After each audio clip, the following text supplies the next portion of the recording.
প্রধানমন্ত্রী শেখ হাসিনা বলেছেন, আন্তর্জাতিক প্রেক্ষাপট আর দেশের ভিতরে সহিংসতা না হলে অর্থনীতির ওপর চাপ তৈরি হতো না। তবে সব চাপ মোকাবিলা করছে সরকার।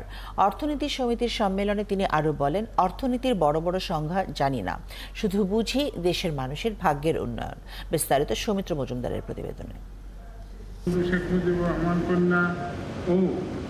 1974 সালে বঙ্গবন্ধুর নির্দেশে গঠিত হওয়া অর্থনীতি সমিতির 22তম সম্মেলন।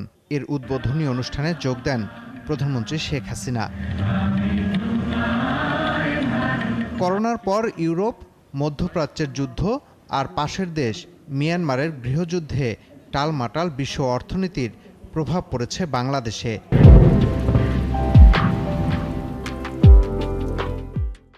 ডলারের দাম বেড়ে গেল, প্রত্যেকটা জিনিসের দাম বেড়ে গেল, আমাদেরও খরচ বেড়ে গেল, ঋণের সুদ বেশি দিতে হচ্ছে, সব দিক থেকে একটা প্রচণ্ড চাপ।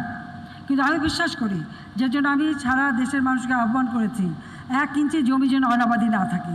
ইতিমধ্যে আমরা 6 তারিখে বাজেট দেব। ইনশাআল্লাহ বাজেট আমরা ঠিকমতো দিতে পারবো এবং বাজেট আমরা বাস্তবায়নও করব।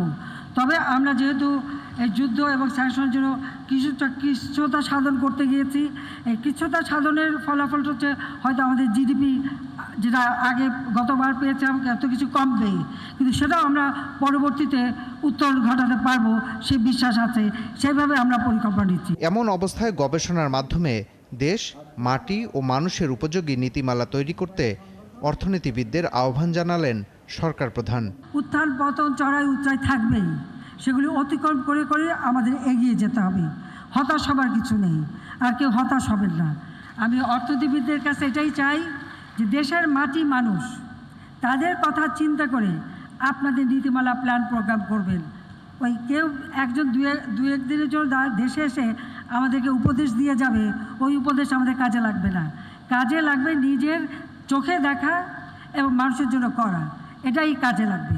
অর্থনীতি সমিতির উদ্বোধনী অনুষ্ঠানে প্রধানমন্ত্রী বলেন, জিয়াউর রহমানের সময়ে চালু হওয়া ঋণখেলাপির সংস্কৃতি বন্ধের চেষ্টায় কাজ করছে আওয়ামী লীগ সরকার।